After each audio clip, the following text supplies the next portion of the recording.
Donc on va nous rendre dans un court instant du côté de Niamey pour joindre Eli Kamano. Eli Kamano qui n'est plus à présenter, donc artiste mais leader politique. Il est à Niamey pour soutenir les autorités de la transition. Je pose la question de savoir que soutenir des autorités issues d'un coup d'état militaire renvoie quel message au reste du monde. Et c'est là-dessus qu'on va interpeller dans un court instant Eli Kamano. Mais ce n'est pas une première. À la prise du pouvoir par Mamadi Doumbouya, on a vu cette chanson que Eli Kamano a même faite pour dire libérer le passage. Ouais, la route est barrée. La route est barrée.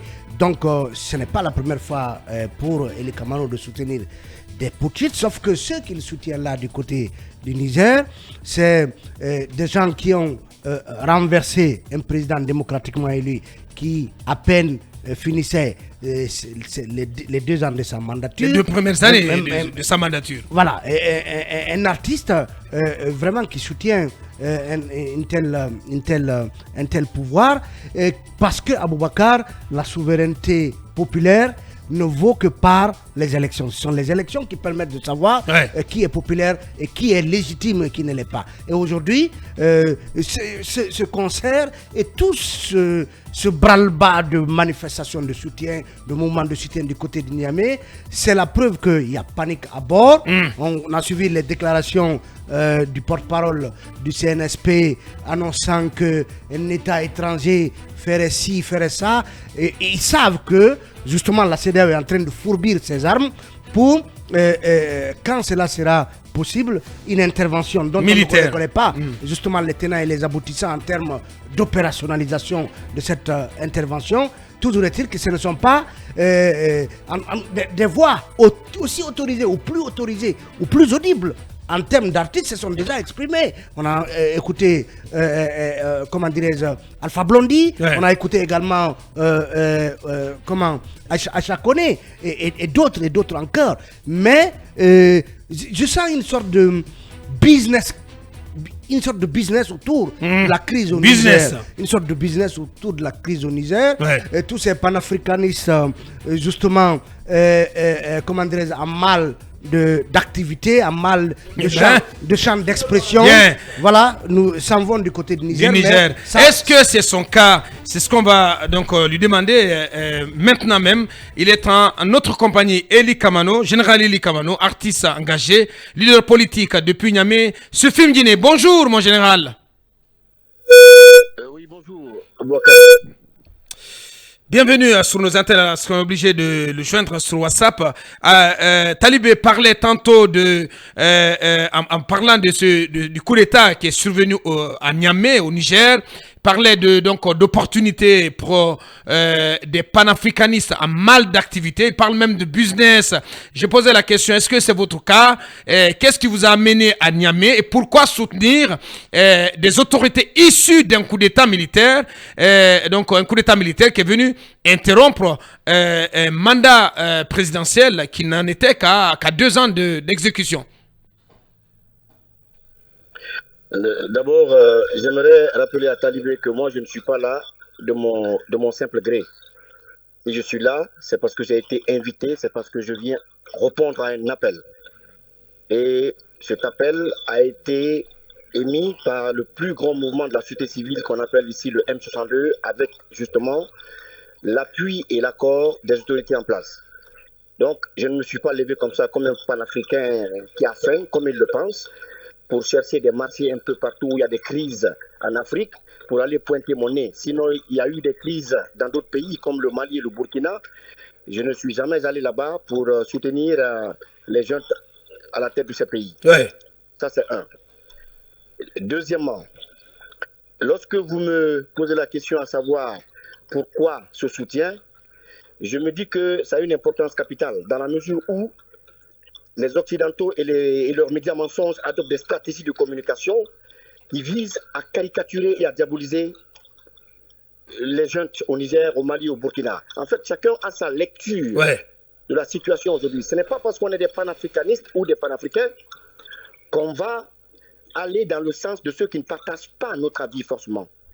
Moi, je pense qu'il est important pour les artistes de ma trempe de s'activer à l'éveil de conscience de la jeunesse afin de lui éviter un lavage de cerveau. Parce que ce qui se passe aujourd'hui, nous ne sommes pas pour la confiscation du pouvoir. D'abord, pour moi, les militaires, c'est une solution de circonstance exceptionnelle et non une solution de long terme. Ouais. Je ne m'inscrirai jamais dans une logique d'aider une junte militaire à s'éterniser au pouvoir. Je ne le ferai jamais.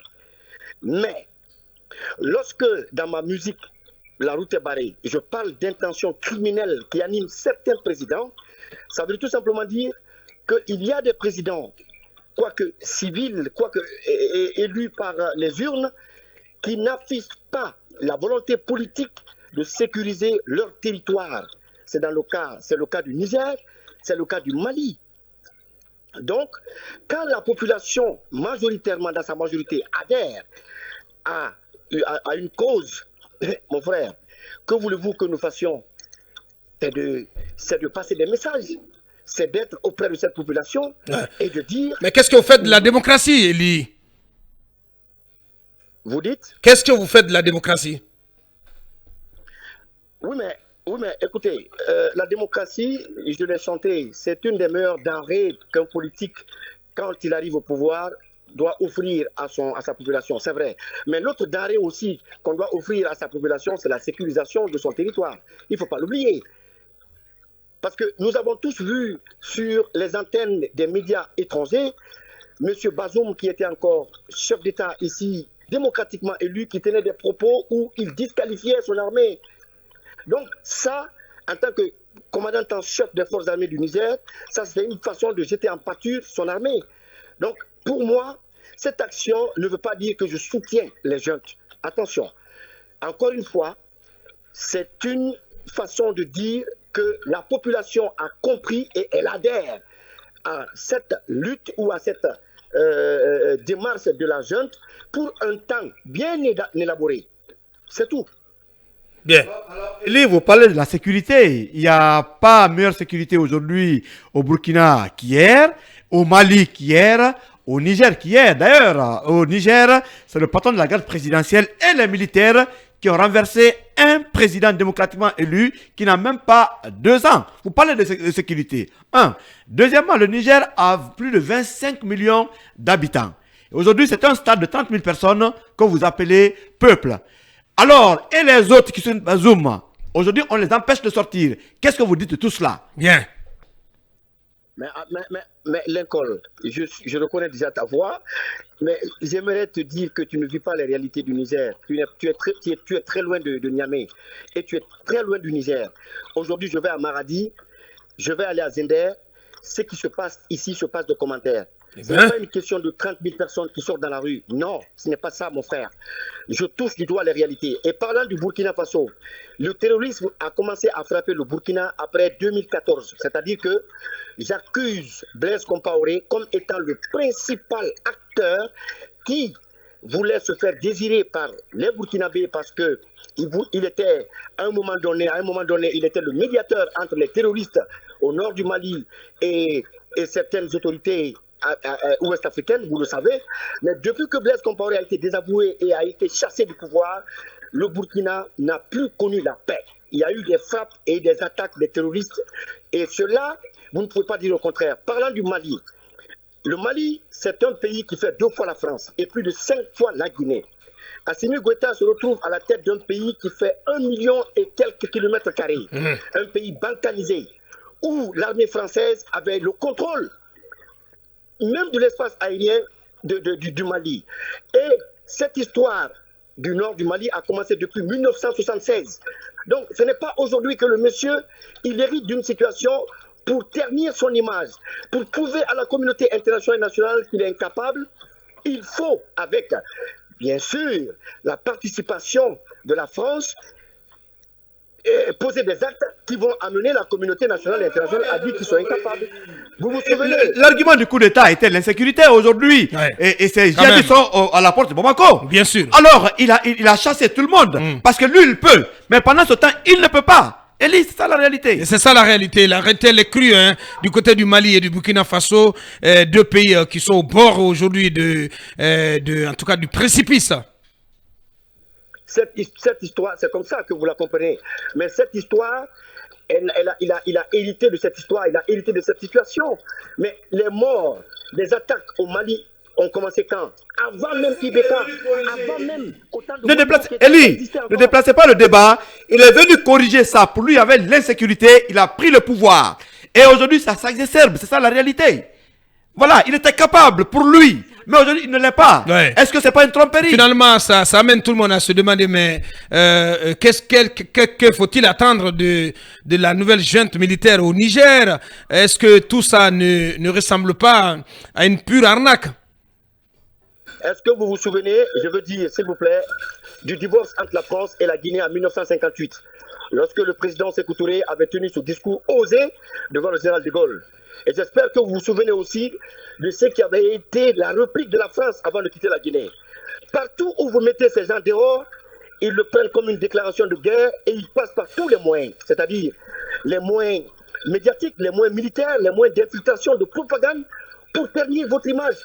À mon avis, de ma petite analyse, je me dis que la situation aujourd'hui va empirer au Mali parce que tout simplement, la France n'est pas contente d'être mise dehors par la junte. Il faut aussi le comprendre sous cet angle-là. Ça, c'est ma compréhension. Bien, un mot sur le CNRD, allez-y. Oui, quelle est votre grille de lecture sur les 2 ans de gestion du CNRD à la tête du pouvoir? Est-ce que vous pensez que le colonel Mamadi Doumbouya et son équipe sont en train de travailler aujourd'hui pour le retour à l'ordre constitutionnel?